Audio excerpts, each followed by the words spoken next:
Welcome to Leveled Up Conversations, where we take conversations to the next level. I'm your host, Shane Simmons, and on today's show, we're going to be kind of recapping all the great games that came out this year and picking our favorite for Game of the Year. We do have someone new on the show today, Christian. Christian, I don't know if you know about this, but we do a thing. In 30 seconds or less, you're going to let me know everything about your life. Ready? Go. I was born in Michigan. I moved to Canada. I lived in Canada for a long time. I studied art and animation. I play a lot of games. I don't know. Is that it? How long do I have? You're done. That's it. You stop. Perfect. Okay. Perfect. You guys, no one takes it the full time anymore. Louis, what have you done? We will bring this up. It was perfect. Every Louis, episode. was it perfect? It was perfect. It was right? perfect. All right, there you go. Thank you. See, it was perfect. All right. Back to the topic at hand. All right. Yeah. So, Game of the Year this year, there's been 3 games that have kind of been like top charts for just about every list that we see, and it's always one of these 3 that have been winning. Lucas, what are those 3 games? Infinite, GTA 5, and Last of Us. Yes, so BioShock Infinite came out on Xbox 360, PlayStation 3. Was it on PC? Oh yeah. Okay. Yep. And Grand Theft Auto 5 came out Xbox 360, PS3. And then The Last of Us was a PlayStation exclusive, so PS3 only. Well, let's go with me last. Lucas, how did you feel about Game of the Year? Even if it wasn't one of those 3. Like, there were some other great games that came out this year. Tomb Raider came out this year. Gone Home came out this year. Hotline Miami came out this year. There were a lot of great games that came out for a little while. But still, great game. Well, Tomb Raider came out, like, beginning, middle-ish part of the year. It was early. It was March or early. something like that. Yeah. I mean, we could even throw the other handhelds in there, like Pokemon X and Y, Fire Emblem Awakening, Animal Crossing, the new Crossing Zelda was a good one. that came out, Link Between Worlds. Like, there were a lot of great games on the handheld, definitely, this Yeah. year. It was. Yeah. It was a year of good handhelds. Well, good 3DS. Vita had... Alright, moving on. Lucas, Killzone Mercenaries, I guess. I'll give it that. Hotline Miami got a port to it. Maybe. We'll go with but that. it's better on. Okay, so Lucas, Game of the Year this year, what would you pick and why? So I would pick Infinite because it was the most fun game for me. And for me, it's like I can see why the other 2 would get nominated. Last of Us, all the feels you get from that game. It touched you rather- right in the feels. Rather remarkable. And then GTA 5 was technically an amazing game. I think gameplay was fun, but not like amazing. But what they did with that open world was just amazing. Okay. But then Infinite I like the story too much. Like I like stories in games, and that like I was thinking about it long after I was done with it. I immediately wanted to play through it again, just to go through everything and get the story again. And I thought the gunplay was really fun. It was just the most fun I had this year with the game. Yeah. And Lucas, we live together, so out of all of the games that came out this year, I really felt like that was definitely going to be your pick. Maybe Grand Theft Auto 5, but I was almost positive you were going to go with BioShock Infinite. So you said it was the most fun you had, just mainly because of the storyline? Mainly, yeah. I thought it was really good. The characters were amazing. And I really liked how the ending of it required thought. And it was like, I really liked how, because I played it on release. And so the next week, there was just all over on Reddit and on various gaming sites was just a whole bunch of forums of people talking about the ending. And there was like piecing together everything. And you can see how everyone was internalizing that ending, and it was like, oh, I didn't know that there was that recording. That makes sense here, and okay, I can see where if you got that recording in this one, and then you witnessed this, and then that, you get to see all of that come together. And I really liked that. Okay. I hadn't experienced that in a game. Yeah, I could see that. Christian, what about you? Game of the Year. Mine was a toss-up, and we discussed this a lot. Mine was a toss between BioShock and Last of Us. And It's funny how you leaned to him and then leaned to me. You just gave away what my Game of the Year is. I mean, but whatever. okay, I'm so sorry. I'm so sorry. It's like in our previous video where I leaned to Sean and Jimmy and I was like, Xbox One, PlayStation 4, but I'm not biased at all. No. I love BioShock. The Beach Boys in the beginning of BioShock sold it for me in like 2 minutes. I mean, that song is old school. It's good. God only knows what I'd be without you. Old school. It's good. But So that hit you right in the feels then with that. You oh got the yeah, nostalgia over aspect here. to it. Yeah, and I mean, I'm a big sucker for getting attached to the character in game, like Isaac from Dead Space. Any really strong story-driven character work is a good Shepard, selling point. Mass Effect. A little bit, but I didn't play through every second of every Mass Effect game like all my friends did at home. Like, they obsessed over that game. It's a good game, Yeah. but it just didn't sell it as much for me Okay. as other games that like just sort of pull you in a little more. But I have to go with Last of Us. Okay. Last of Us I felt was, in means of the story, in means of how I liked it, how much fun I had with it. I felt like it's more my game style. I liked avoiding the clickers. I loved running around the other zombies and the humans, and Ellie's story was fantastic when you get to be her for a little while. I thought that was great. I just thought the whole dynamic in the game was fantastic. The ending was amazing.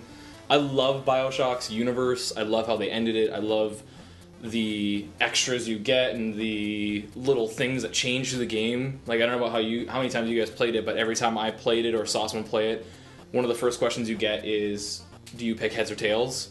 And that number on the board always changes. The little things you get to choose that doesn't affect the story, the bird or the cage on her neck, those are big things for me.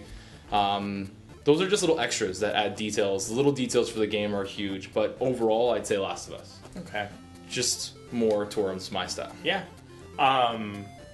Me personally, I don't really like story in video games as much as most other gamers. I'm really big on gameplay, and that's like my favorite aspect of a game. So just knowing that about me, if you look at those top three, most people would assume that I would go with Grand Theft Auto 5. I'm actually really happy that none of us are thinking that that's up there, because yes, they did some pretty incredible things and they gave you a lot to do, but I was just really frustrated because the things that they gave me to do were not something that I wanted to do. Like, you have all these new things. You can go play golf, or you can play tennis, or you can tow this person's car, but they didn't give me more bank robbery missions. Yeah. They didn't give me special cars that I can only get through this mission. And then online mode was delayed, which I understand from a marketing perspective. All right, and when yeah. it finally came out, you kind of get why they were pushing it back. I suppose. But yeah, I definitely am going to go with The Last of Us. Like, hands down, it wasn't even a question in my mind. Yeah. This game made me cry twice. And I've never felt that in a video game before. I've never Right been here. hit in the feels Hit in the field. by a video game. Like, I've had games where, like, I get attached and somebody kills someone, like in Halo Reach, where all the members of your team are getting killed, and I'm just getting pissed. And I was like, you Covenant, I'm coming for you. Yeah. But in The Last of Us, like, total spoilers ahead, by the way. But when you meet the older and younger brother, and the younger brother gets infected.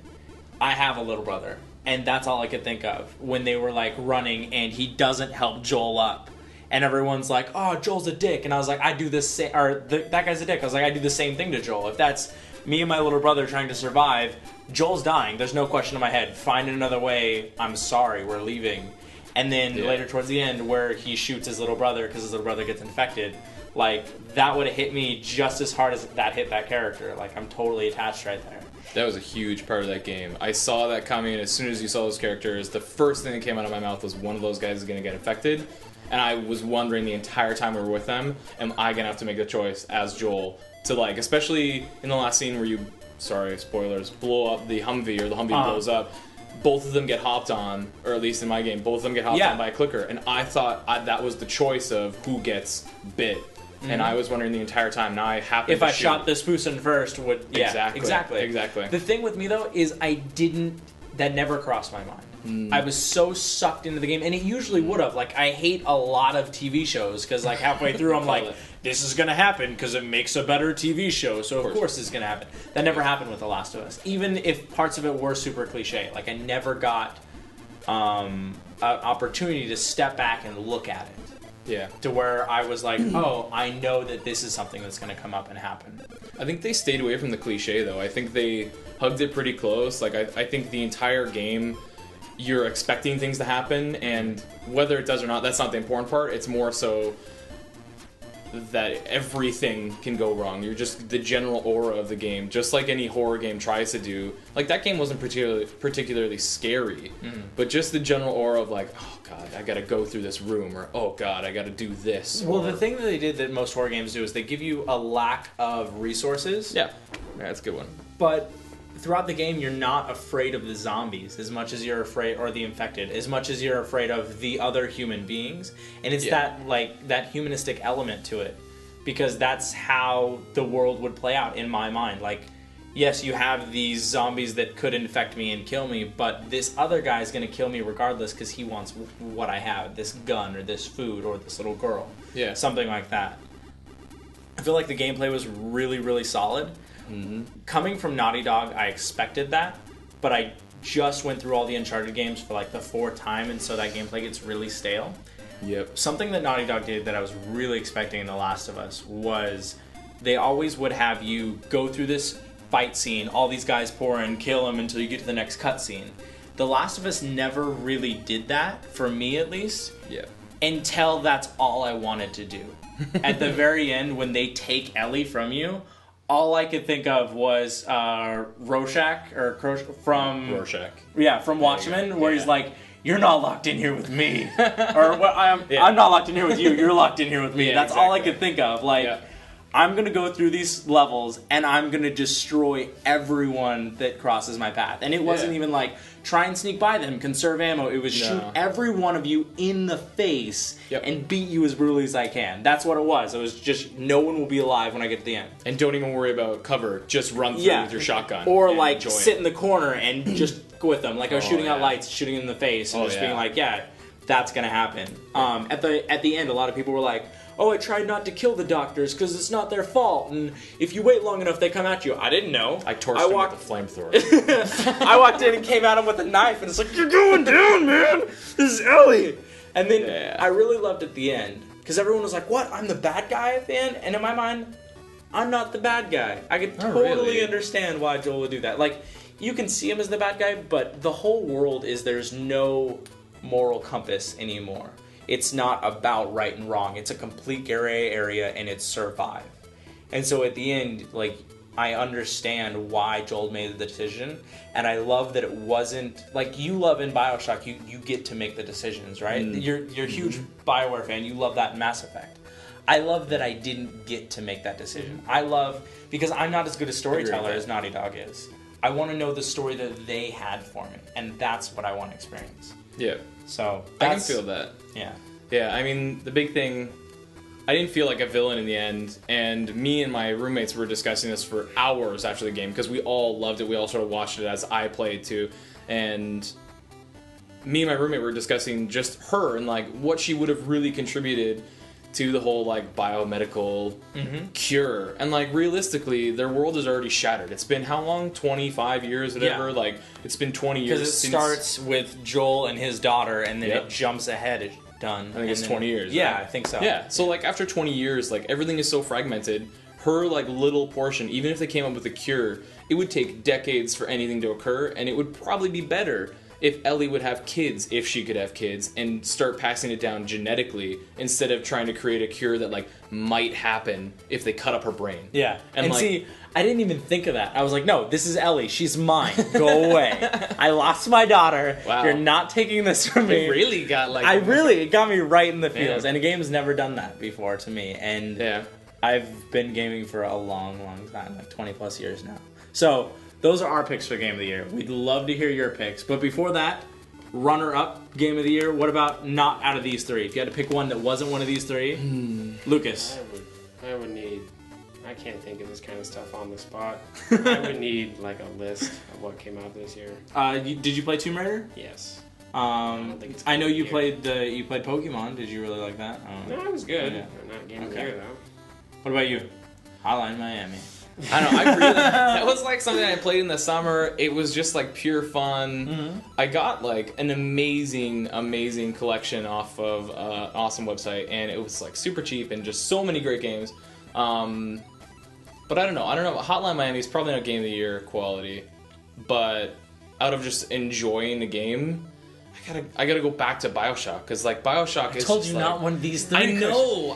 don't But listen. like, oh, it's just so good. I can't avoid it. Yeah. It's so good. And like to be honest, BioShock was the only game this year that actually like made me almost cry. I didn't cry, but like I when you cried. get to the end of that game, Not in Bioshock, but in and Lost. you're like, oh god, I know what happened. Oh god, Yeah. all the scenes that have been building with your dreams all in the makes office, sense. and you're like, oh no, you didn't. Like, Yeah. oh, that whole story in the end, like, it's like the difference between Last of Us and BioShock is so minimal for me that I like have to go there. But other than that, okay, if I'm forced to make a decision, You are.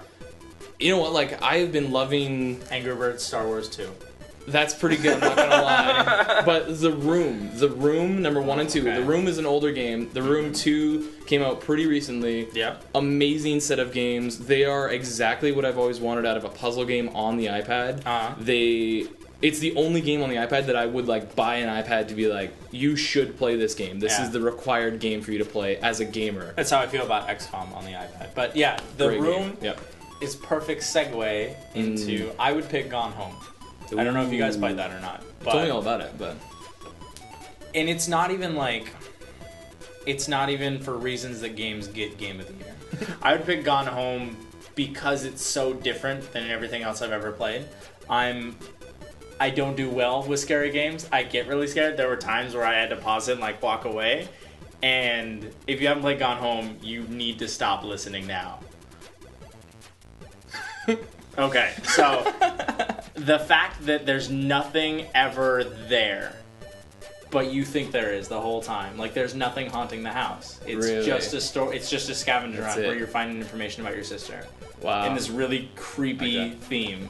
And it's really just a big scavenger hunt. If you ever played like the escape games, like escape the phone booth, escape the back of the Yeah. car, like it's just a giant one of those. And Sam it and was, Max. It was wonderful storytelling. It really was. Yeah. So that's our show for today. Thanks for joining us after the break. We're gonna have a lot more episodes to come. Definitely follow us on Twitter @LeveledUpConvos, and we'll see you next time.